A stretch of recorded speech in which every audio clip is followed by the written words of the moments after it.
बसरे जो शहर उन बसरे जे शहर में एकड़ो सेठा रईसा मुसलमाना पर आशिक रसूला पंज तन पाक जो आशिका नौकरन के चवे थो ओ मुंजा नौकरो मडी मुंजिया कारखानो मुंजो आ दुकान मुंजो आ हाउ सही दुकान तुंजो आ असा तो मुलाजिम आयो जी तू चवे तसा तीए कयो जे गाल तवा के इया चवणी आ जो मुझे महबूब करीम सल्लल्लाहु अलैहि वसल्लम जा बचड़ा सैयद सगोरा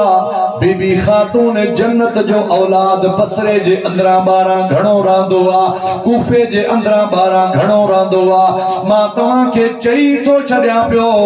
असा के कब्र क़यामत में उनन जो आसरो आ जे कदे मुझे दुकान ते को सैयद अचे ए अटो वठे खंड वठे सौदो वठे ओ सैयद जे करे पैसा दे त सैयद जी मेहरबानी जे करे न दे त सैयद जो पल्लो न झल जो सैयद मुस्तफा जो बचड़ो सुभान अल्लाह दे त ठीक आ जे न दे त छडे जो त महबूब जे सदके हलियो वञे नौकरन जो सही तुझी गाल सच्ची पर महीने का पो हिसाब थींदो तू चोगे ही पैसा के देव्या ही का देव्या भला जेको पीरन का पैसा न वठो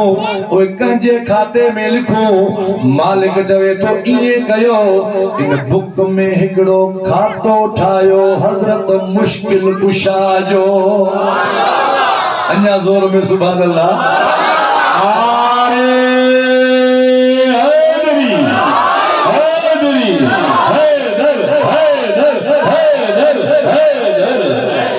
मुश्किल कुशा हजरत अली करमुल्लाह वजहुल करीम जो खातो ठायो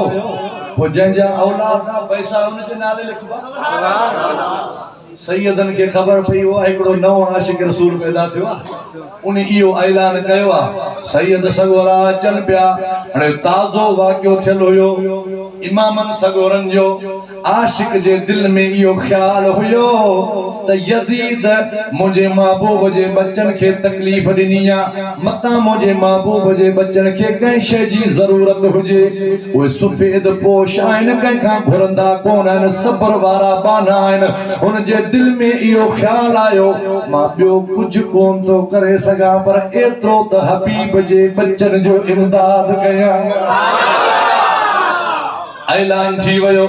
सैयद सगोरा चंदाबा अटो खपे से हु अटे जा बोरा भरिया प्यान जेतरो खणो ते कपड़ो खपे सही मानी जो सामान खपे गियो खपे जेका भी शय खपे थी पैसा दयो था वजन कंजा 5 बचा कंजा 7 बचा कंजो रुपयो बचो के त पंजो खातो साफ करे वया जेके भी पैसा बचन था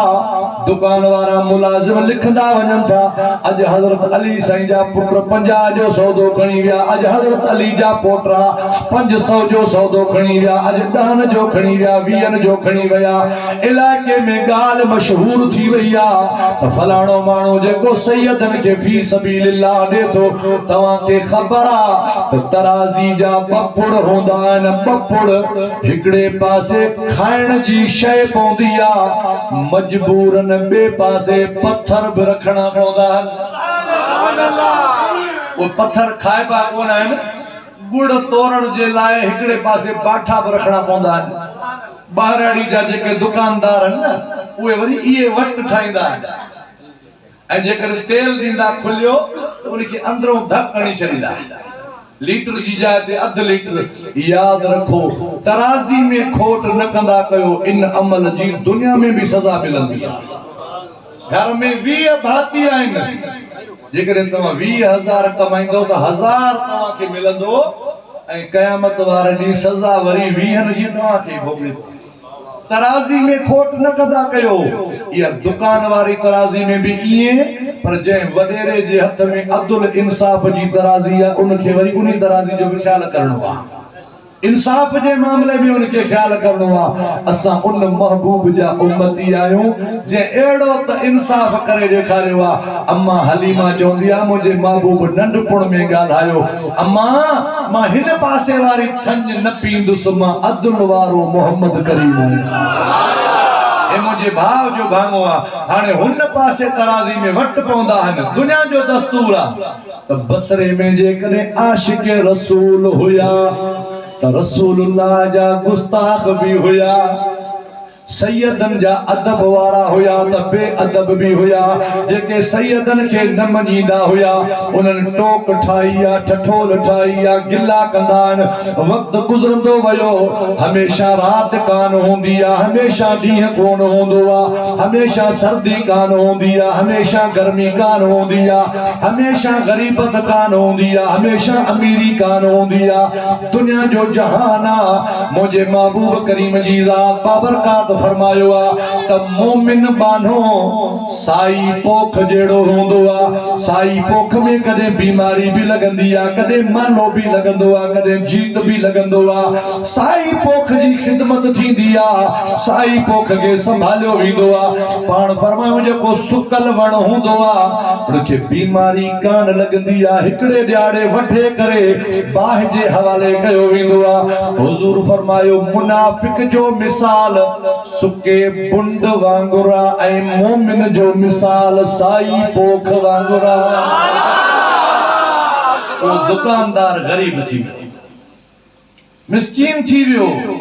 एतरी गरीबत थी वई कारोबार बंद दुकान बंद सिस्टम बंद मजदूर हलिया विया मुलाजिम हलिया विया परेशान थियो वेठो आ ॾींहं जो ज़ोहर खां पोइ रोए थो पियो त यार हाणे छा कयां कीअं हलां हलण करण वारो माण्हू वेही रहियो आहियां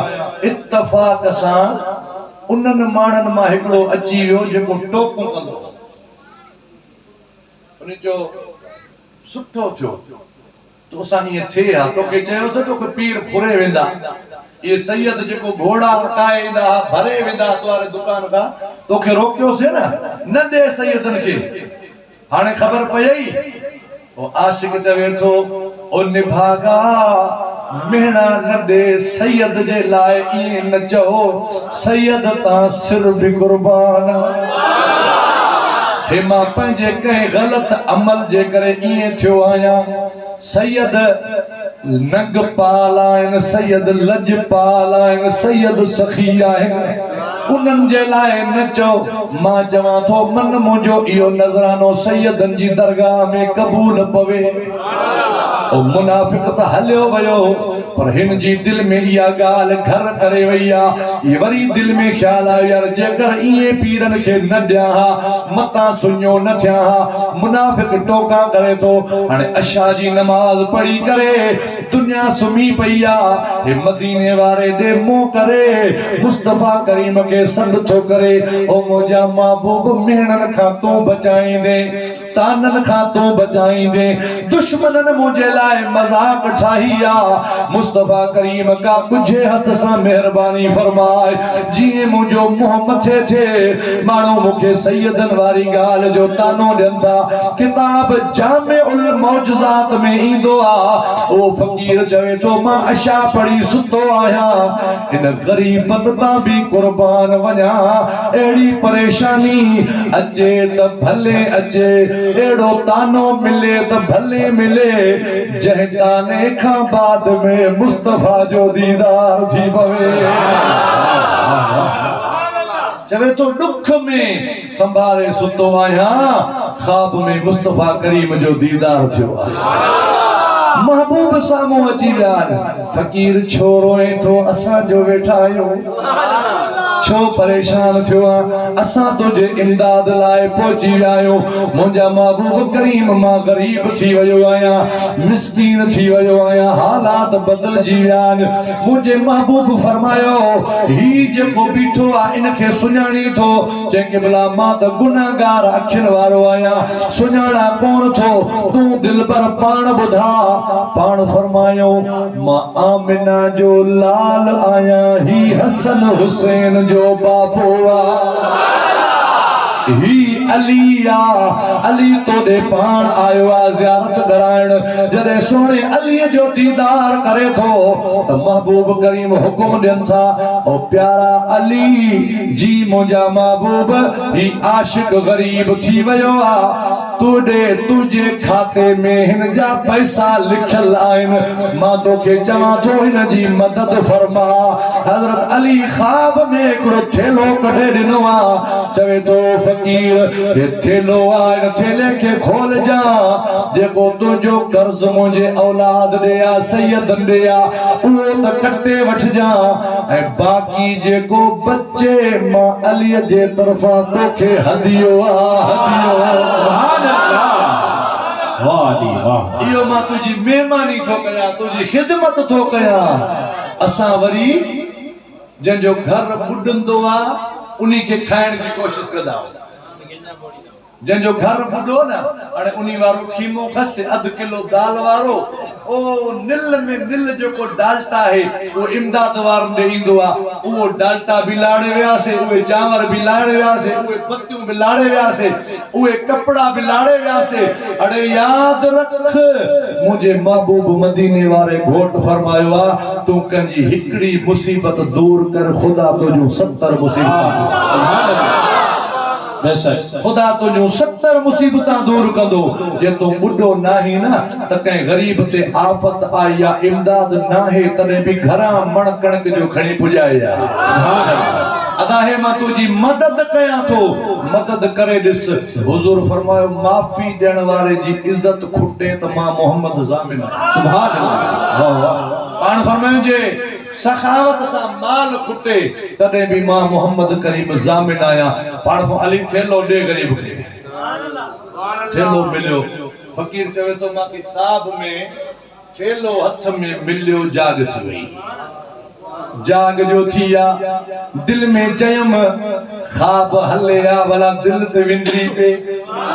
अल्लाह कंदो पैसा मिलंदा दिल ते विंदरी पे ख्वाब जी गाला छो बिस्तरे खां जो उथियो आया घर में नूर आ नूर खुशबू मौजूद आ विहाणो जो मथे वारो चेक कया तो विहाणो कुछ ज्यादा पियो लगे मां दिल में चयो तो मां त नंढो विहाणो ॾेई सुतो हुयुसि विहाणे खे मथे खयम बत्ती बारम त अंदरा थेलो मौजूद आ उन थेले जी ज़िप खे जो खोलिया थो त अंदरों पैसा मौजूद आहिनि जेतिरा मुंहिंजा पैसा लिखियल हुया उहे पैसा गणिया थो उहे जुदा पिया आहिनि ॿिया पैसा जुदा पिया आहिनि थेले में अजीब नमूने जी खुशबू आ बाके पक थी वई रात ख्वाब कौन हो वाके मदीने वारो तशरीफ वठी आयो अरे पैसा मिली वया खातो साफ थी वयो कर्ज लही वयो हाणे दुकानदार चवे थो सब खां पहिरियों वञा तालो खोलिया दुकान जो पुट कढिया ऐं जेको सैयदन जे नाले पैसा लिखियल उते जमा वनी लिखा उन ते लीक दिया त सैयदन जा पैसा मिली वया फकीर चवे थो मां दुकान जी बंदी रोज खोलींदो आया छो त टुटल माण्हू बंदियूं चेक कंदो आ जॾहिं मां हज़रत अली सही जे नाले वारो नंबर खोलियो आ त उन जे हेठा कलम सां लिखियो पियो आ हिन जो मालिक रात आयो आ पकायो कोन रहाए वियो सब पैसा ॾेई वियो रहाए रुपयो भी कोन वियो आ सब रकम दुकानदार के ॾेई वियो आ अदा जे हज़रत अली साईं उहा ॾिनल रकम अची करे महबूब जे आशिकन खे ॾेई थो वञे त ही जेके आशिक महबूब जे मीलाद में ख़र्च कनि था चओ सुभान अल्लाह इन्हनि खे हिते त महबूब ॾिनो आ पर इंशाअल्लाह ताला कब्र में भी मुझो महबूब करीम इमदाद फरमाइंदो महशर में भी मुझो महबूब करीम इमदाद फरमाइंदो तो जॾहिं महबूब जी नज़र थींदी त पंहिंजा बेड़ा पार थी वेंदा अल्लाह से फरमायो वलल आखिरतु खैरुल लक मिनल ऊला मुंहिंजा मौला पोयों दौर तुंहिंजे लाइ तुंहिंजे दीन जे हक़ में पहिरें दौर खां भलो आ उहो हुयो 1,25,000 जो तादाद अॼु जिते वञ तोखे महबूब जा आशिक मिलंदा सॼी दुनिया में तोखे अहिड़ियूं भी हदूं आहिनि, अहिड़ा बि मुल्क आहिनि जंहिंजा आज़म वज़ीर बि नान मुस्लिम, वज़ीर आला बि नान मुस्लिम, अमलदार बि नान मुस्लिम, पोइ बि उते मुस्लमाननि जो ख़ासो तादाद मौजूद आहे। इहो मुंहिंजे महबूब करीम जी ज़ात बाबरकाह जो मौजूज़ो आहे। व इन्नक लअला खुलुकिन अज़ीम। अल्लाह पाक फरमायो हबीब मां तोखे आला क़िस्म जो अखलाक अता फरमायो आहे। अहिड़ो अखलाक जेके दुश्मनी जे लाइ अचनि उहे तुंहिंजे दरवाज़े ते ग़ुलाम बन